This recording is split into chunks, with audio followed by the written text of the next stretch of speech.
Hello दोस्तों, मैं सुनवेड़ा। आज इस वीडियो हम सीरम इंस्टीट्यूट के बारे में डिटेल से डिस्कस करेंगे।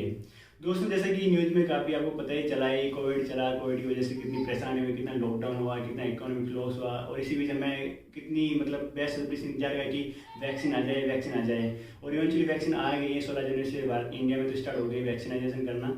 तो इसी बीच आपने सबसे ज़्यादा जो वर्ड सुना है वो सुना है सीरम इंस्टीट्यूट। और इसके अलावा आपने कुछ देखा कि 2 दिन पहले ही सीरम इंस्टीट्यूट में कुछ आग लगी, तो इसकी वजह से 5 लोगों की मौत भी हो गई। उसकी वजह से भी सीरम इंस्टीट्यूट काफ़ी चर्चा है मेरा। तो हम इस वीडियो में देखेंगे कि सीरम इंस्टीट्यूट इवेंचुअली उसकी क्या भागीदारी है और इंडिया में।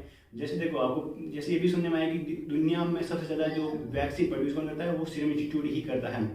तो वो सीरम इंस्टीट्यूट, इसकी जो इंडिया में क्या रोल है, ओवरऑल इंडिया मतलब ओवरऑल वर्ल्ड में इसका क्या रोल है, मतलब कितना ये मैन्युफैक्चर करता है। और इसमें एक छोटी सी स्टोरी मैं बताऊंगा कि ये कैसे एक छोटी सी लैब से स्टार्ट होते हुए एक इतनी बड़ी कंपनी बन गई जो कि आज बिलियन में है इसकी वैल्यू के। और एट द एंड हम देखेंगे कि कोविड की जो वैक्सीन तैयार करने में जो सबसे ज़्यादा जो मैन्युफैक्चर करेगी, कौन करेगी, वो सीरम इंस्टीट्यूट ऑब्वियसली वही करेगी। तो उसका क्या रोल होने जा रहा है और उसने कौन सी वैक्सीन बनाई और इंडिया में इसकी कैसे सप्लाई हुई, इसको हम डिटेल से देखेंगे। तो बने रहिए हमारे साथ। दोस्तों, हम थोड़ा सीरम इंस्टीट्यूट के बारे में बेसिक डिटेल देख लेते हैं। आपको जैसे पता है कि सीरम इंस्टीट्यूट इंडिया का ही एक इंस्टीट्यूट है जो कि पुणे सिटी में स्थित है। ये दुनिया की सबसे जो वैक्सीन प्रोड्यूस होती है उसमें सबसे ज़्यादा वैक्सीन इससे ही मतलब मैन्युफैक्चर की जाती है। ये जो पुणे वाला एक वैन है उनके द्वारा, फैमिली के द्वारा ही रन की जाती है। ये एक प्राइवेट कंपनी, गवर्नमेंट कंपनी बिल्कुल भी नहीं है। ये 55 साल से सर्वे कर रही है, मतलब 1966 में इसको फाउंड किया गया। उसके बाद ये कंटिन्यूसली सर्वे मतलब इंडिया और वर्ल्ड में सर्वे कर रही हैं, मतलब अपनी सर्विस दे रही हैं। सीरम इंस्टीट्यूट न केवल वैक्सीन मैन्युफैक्चर करता है, इसके अलावा बहुत सारी वैरायटी भी मतलब मैन्युफैक्चर करता है। जैसे फार्मास्यूटिकल हो गया, जेनेटिक ड्रग हो गया और द कंट्रोल ड्रग हो गया। मतलब ये जो जैसा कि पिक्चर में आपको देख ही पा रहे हैं, ये सारी चीज़ें मैन्युफैक्चर करता है। दोस्तों, अब आते हैं वीडियो के सबसे इंटरेस्टिंग पार्ट में। इसमें हम देखेंगे कैसे सीरम इंस्टीट्यूट एक छोटी सी लैब से स्टार्ट होते हुए एक इतनी बड़ी लार्ज कंपनी बन गई। जैसे कि मैंने बताया कि जो सीरम इंस्टीट्यूट है वो पुणे वाला ग्रुप मतलब फैमिली के द्वारा रन किया जाता है। और ये जो पुणे वाला ग्रुप है उसमें मेनली दो कंपनी, एक तो सीरम इंस्टीट्यूट है और दूसरा इंडियन बायोटेक कंपनी। और पुणे वाला जो उनको फाउंडर है उनको वैक्सीनाइजेशन किंग ऑफ इंडिया ये भी उनको दर्जा दिया गया है। और उनको 2005 में पद्मश्री मतलब अवार्ड भी दिया गया उनको। तो आते हैं हम, देखो ये बात है 1966 की। 1966 में इसको फाउंड किया गया। उससे पहले क्या करते थे पुणे वाला, वो क्या करते थे कि कुछ जो फार्म था उनका फार्म पे विशेष घोड़ों की विशेष नस्ल को तैयार करते थे, ताकि वो उस टाइम तो आपको पता है कि घोड़े बहुत फेमस थे और उनके लिए ही काफ़ी मतलब अच्छी उनकी क्वांटिटी की डिमांड भी थी। उस टाइम क्या होता है, उनकी वेटरनरी से उनकी मुलाकात होती है, वो उनको सजेस्ट करता है ऐसा। इसके पीछे एक रीजन था, क्योंकि जब भी उनके घोड़े रिटायर होते थे तो उन घोड़ों को क्या करता जाता था, उनको घोड़ों को मुंबई में स्थित हॉकिंग नाम की इंस्टीट्यूट है उसको डोनेट कर दिया जाए। वो एक गवर्नमेंट कंपनी थी। तो वो क्या करते थे, जो हॉर्स जो घोड़े हैं उनकी जो ब्लड से जो एक सीरम निकलता, मतलब जो एक रस टाइप का निकलता, वो काम आता था किसमें, जो वैक्सीन बनाने में। तो उनको कहीं ना कहीं आइडिया वहीं से मिला। और जो उसके बाद उन्होंने क्या किया कि हम इसको लार्ज स्केल पे क्यों नहीं प्रोड्यूस कर सकते हैं। तो उन्होंने क्या किया कि अपनी छोटी सी लेबोरेटरी मतलब इस्टेब्लिश की। और उसमें मतलब ऑलमोस्ट तो मतलब 12,000 के तकरीबन उन्होंने यूएस डॉलर में उन्होंने इन्वेस्ट किया और उन्होंने लेबोरेटरी स्टार्ट कर दी और वैक्सीन प्रोड्यूस करना स्टार्ट कर दिया। और क्योंकि उनकी कॉस्ट बहुत कम थी और वो जल्दी से बहुत ज़्यादा पॉपुलैरिटी गेन की। इसमें आपको ये भी समझ में आएगा होगा कि सीरम इंस्टीट्यूट उसका नाम क्यों रखा गया है, क्योंकि सीरम का यूज़ करके ही वैक्सीन बनाया गया। और सीरम किसका था, हॉर्स का था, घोड़ों का, मतलब जो घोड़ों के ब्लड में पाया जाता है सीरम, उसका यूज़ करके सीरम वो वैक्सीनेशन उस टाइम ये ही ज़्यादा पॉपुलर थी और उसको यूज़ किया गया। उसके बाद क्या होता है कि धीरे धीरे इंडिया में पॉपुलर होती जाती है। लेकिन उसके बाद क्या होता है कि इसका प्राइस बहुत कम होने की वजह से और क्वालिटी बहुत अच्छी होने की वजह से ये अलग अलग कंट्रियों में भी एक्सपोर्ट किया जाने लगा और इसी धीरे धीरे इनकी इंपॉर्टेंस बढ़ती जाती है। और क्या था, 1980 में एक यूएनए का एक प्रोग्राम चलता है जिसमें वैक्सीनेशन का प्रोग्राम चलता है। उसमें जो सीरम इंस्टीट्यूट है वो बहुत ज़्यादा पार्टिसिपेट करता है, इसकी काफ़ी वैक्सीनेशन यूज की जाती है। तो उसको काफ़ी पॉपुलरिटी गेन होती है। वो बहुत ज़्यादा तेज़ी से लेकर मतलब ऑलमोस्ट 140 के तकरीबन कंट्री को ये एक्सपोर्ट करना स्टार्ट कर देते हैं अपनी वैक्सीन।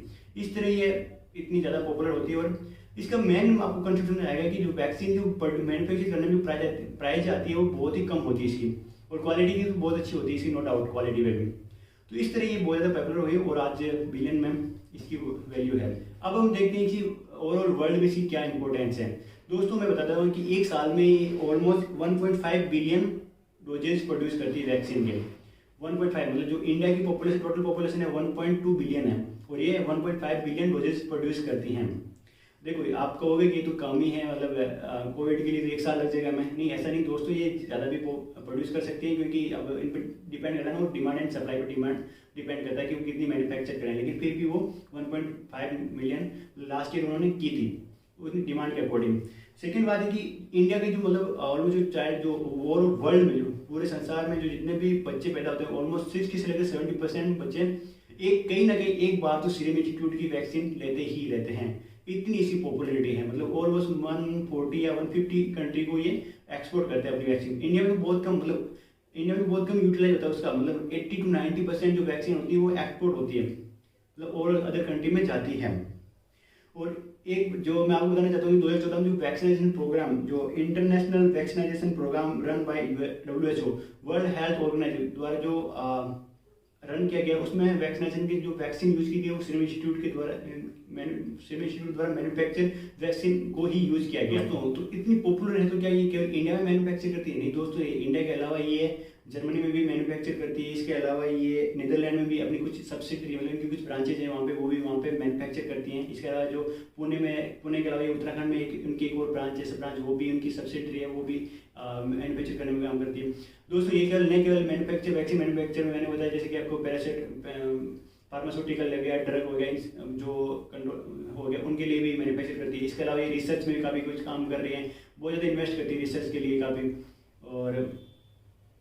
और मैंने इसकी कुछ पढ़ा है कि इन्होंने काफ़ी अच्छी डेवलपमेंट भी, काफ़ी कुछ हॉस्पिटल भी बनवाए इन्होंने, और रूरल बैकग्राउंड काफ़ी स्कूल्स भी इन्होंने कंस्ट्रक्शन किए, तो मतलब इनका काफ़ी अच्छा काम देखने को मिल रहा है।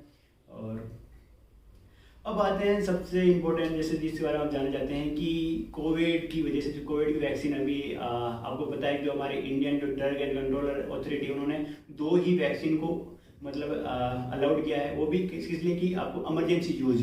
कोविडशील्ड मतलब जो वैक्सीन जो इमरजेंसी यूज की जाती है उन्हें कोविडशील्ड कहते हैं। उनको भी प्रॉपर उनको नहीं दिया गया, लेकिन उनको इमरजेंसी यूज दिया गया। वो कौन कौन सी है? तो एस्ट्राजेनिक और दूसरी है कोवासिन 2 ही है। जो कोवासिन है वो तो भारत बायोटेक के द्वारा मैन्युफैक्चर की जा रही है, लेकिन जो एस्ट्राजेनिका है वो किसके द्वारा, सीरम इंस्टीट्यूट के द्वारा ही मैन्युफैक्चर की है, with the help of the export university के द्वारा। जो एक्सपोर्ट यूनिवर्सिटी है उनके कुछ प्रोफेसर उनकी हेल्प की मैन्युफैक्चर करने में, मतलब जो बनाने में, और इसमें जो मैन्युफैक्चर करेगी वो कौन करेगी? सीरम इंस्टीट्यूट ही मैन्युफैक्चर करेगी। और आपको पता है कि 16 जनवरी से आपके इंडिया में वैक्सीनेशन स्टार्ट हो गया, और मतलब धीरे धीरे फैल रहा है हर एक स्टेट में, 5-6 स्टेट में तो ऑलमोस्ट होना स्टार्ट ही हो गया। अब देखो, मैंने जैसे आपको पहले ही बताया था कि इसकी कॉस्ट, मतलब ये इसीलिए पॉपुलर होती है कि इसकी कॉस्ट हमेशा कम होती है।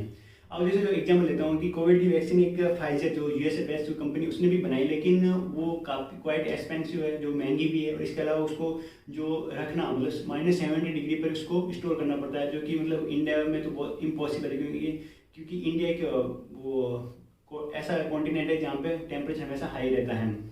तो इंडिया में तो -70 डिग्री और इतनी टेक्नोलॉजी भी नहीं है हमारे पास किसी करने, तो फाइजर को हमारे लिए बिल्कुल भी है नहीं।